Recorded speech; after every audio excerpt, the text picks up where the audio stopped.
Wife demanded divorce from her poor stay-at-home husband to chase fame. Days later, his secret left her on her knees. She slid the divorce papers across the breakfast table like they were a grocery list. No tears, no trembling hands. Just cold, manicured fingers pushing a manila envelope toward the man who had loved her for 6 years. The man who had given up everything so she could shine. Marcus didn't reach for the papers right away. He just looked at them.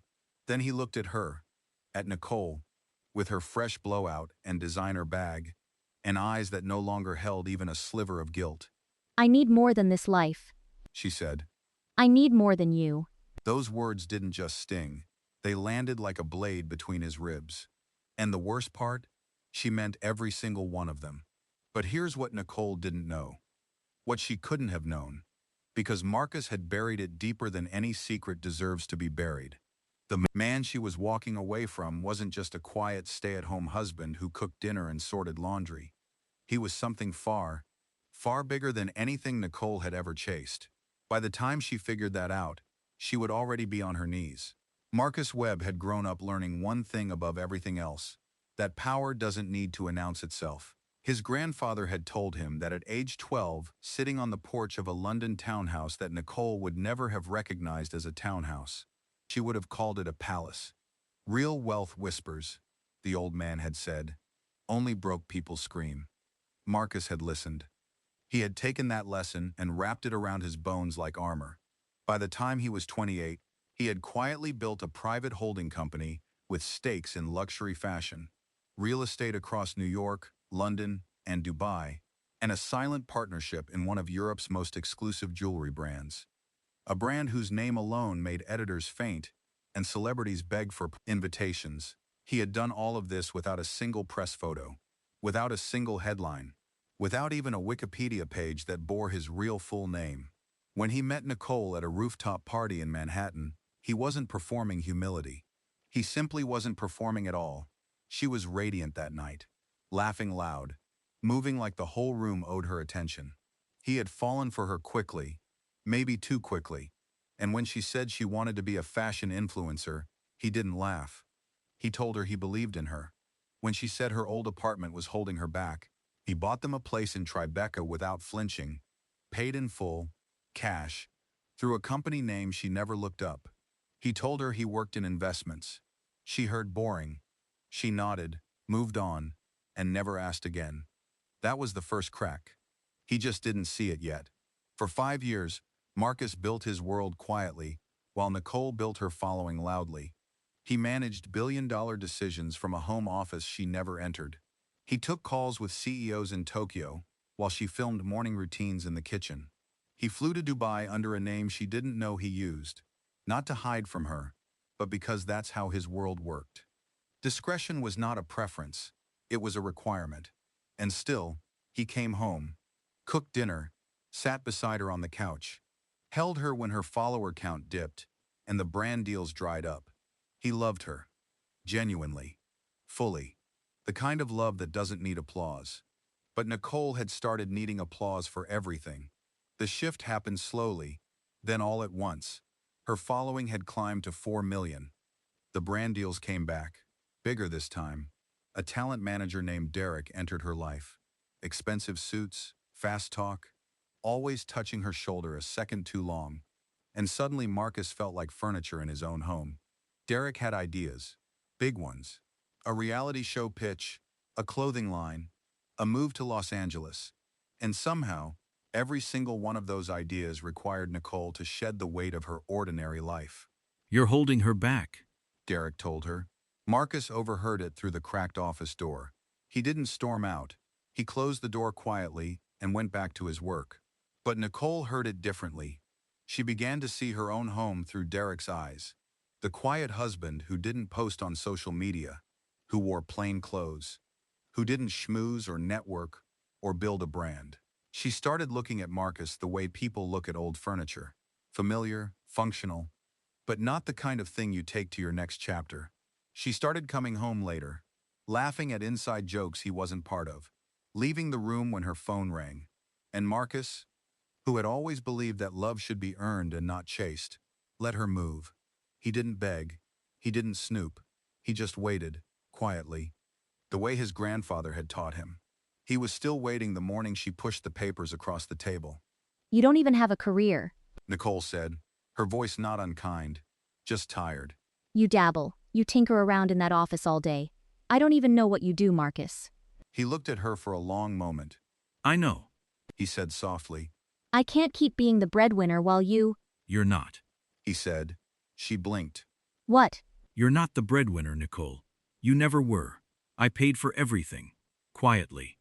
She laughed, a short disbelieving sound. Right, from your invisible income. She picked up her bag. I'm going to LA next week. Derek thinks the move will be good for the brand. I need you to sign those papers before I leave. Marcus looked down at the envelope. He didn't touch it, I'll think about it. he said. She walked out. The door didn't slam. That almost hurt more. What happened next was not something Marcus planned. He had no desire for revenge. That word had never lived comfortably in his chest. But the world, it seemed, had its own plans. 3 days after Nicole left for Los Angeles, his phone rang. It was the PR director for Oro, the luxury label he silently co-owned, one of the top 5 fashion houses in the world, known best in London, Paris, New York, and Dubai, the kind of brand that didn't advertise because it didn't need to. There's been a leak, she said. Someone posted your name, not the holding company. You, specifically. A finance journalist in London just ran a piece. It's spreading fast. Marcus closed his eyes. He had known this day would come. He just hadn't expected it to come now. By morning, his name was in every financial news outlet that mattered. Forbes updated a profile that had been listing him as anonymous stakeholder for 4 years. Business Insider ran a photo, a rare one, from a Geneva summit 3 years ago, under the headline, "The Billionaire Who Doesn't Want You to Know His Name." His estimated net worth, once you factored in the holding company, the real estate portfolio, and the fashion stakes, sat at just above $4 billion. $4 billion. Nicole was at a rooftop brunch in West Hollywood when her phone started melting. Her assistant ran over first, face pale. Then Derek appeared. For once, without his easy smile. "Is this real?" Derek asked, holding his phone screen in her face. She looked at the photo. She looked at the name. She looked at the number, her champagne glass tilted in her hand. She didn't notice until the liquid hit the floor. "That's," she started. "Your husband," Derek finished. Her husband. Her boring, quiet, stay-at-home husband who dabbled and tinkered and didn't have a career. Her husband, who she had handed divorce papers to 3 days ago over scrambled eggs. Her husband, who was worth $4 billion and had never once thrown it in her face. The brunch table blurred. The laughter around her turned into white noise. She excused herself, walked to a corner of the rooftop terrace, and stood there alone, looking out at the city, while the weight of what she had done settled over her like concrete. She called him. He picked up on the second ring. She had half expected him not to. "Marcus." Her voice cracked before she could stop it. "Nicole, I didn't know." A pause. "I know you didn't. Why didn't you tell me?" The question came out small, almost childlike, not demanding, just broken. "Because I fell in love with a woman who saw me, not what I had. I wanted to keep seeing if she was still there." Silence stretched between them, long and heavy and full of things neither of them could take back. "And was she?" he asked quietly. Nicole pressed her hand to her mouth. Tears came fast and ugly, the kind that don't care about your mascara or your reputation. She had no answer, and they both knew it. She flew back to New York 2 days later. Not for the money. At least that's what she told herself on the flight, sitting in a first-class seat that felt nothing like comfort. She told herself she came back because she loved him, because she missed the dinners, because she missed the steadiness of him, the way he never needed the room to look at him. She told herself a lot of things. Marcus was in the Tribeca apartment when she arrived. He was on a call, speaking in low, careful Italian, dressed in the kind of clothes she now understood weren't plain. They were just quiet, the same way he was. He finished the call, set down the phone, looked at her. "I'm not signing the papers," she said. She meant it as a declaration. It came out as a plea. Marcus studied her for a long time, long enough that she felt every second of it. "Sit down, Nicole." She sat. He didn't sit. He stood by the window, Manhattan spreading out behind him like something he owned. Because, in no small part, he did. "When you pushed those papers across the table," he said, "what you were really telling me was that I wasn't enough. That what I gave you wasn't enough. That the life I built quietly around you, for you, wasn't visible enough to matter." "Marcus, let me finish." His voice was gentle. "That made it worse. You didn't leave me because I was poor. You left me because you couldn't see me. And money doesn't fix that, Nicole. It never did." She was crying again. She didn't bother hiding it this time. "I see you now," she whispered. "I know," he said. And there was so much sadness in those two words that she almost couldn't breathe. "But I need to know if you'd still see me, if that article had never run. If there was no $4 billion, if I was exactly who you thought I was." She opened her mouth, then closed it. Because the honest answer, the real, naked, humiliating answer, was that she didn't know. And he could see that she didn't know. And they both sat with that truth in the quiet of the apartment while the city hummed below them. Indifferent and alive. Marcus did not sign the divorce papers. But he did not pretend the morning at the breakfast table had never happened either. He gave Nicole something harder than a second chance. He gave her a mirror. He stepped fully into his public role, took the meetings, did the one interview he had always refused, appeared at the RO runway show in Paris, sitting front row beside editors and royals. The world met Marcus Webb at last, and it greeted him like someone it had always been looking for. Nicole watched from the outside. She had her following, her LA deals, her clothing line pitch. She had everything she had said she wanted. It felt like standing in a beautiful room with no door. She posted less, she thought more. She fired Derek. That part, at least, was easy. 3 months later, on a Tuesday evening that looked like no particular evening at all, Marcus called her. "Have dinner with me," he said. "Not a peace offering, not a reconciliation announcement. Just dinner." She said yes, before he finished the sentence.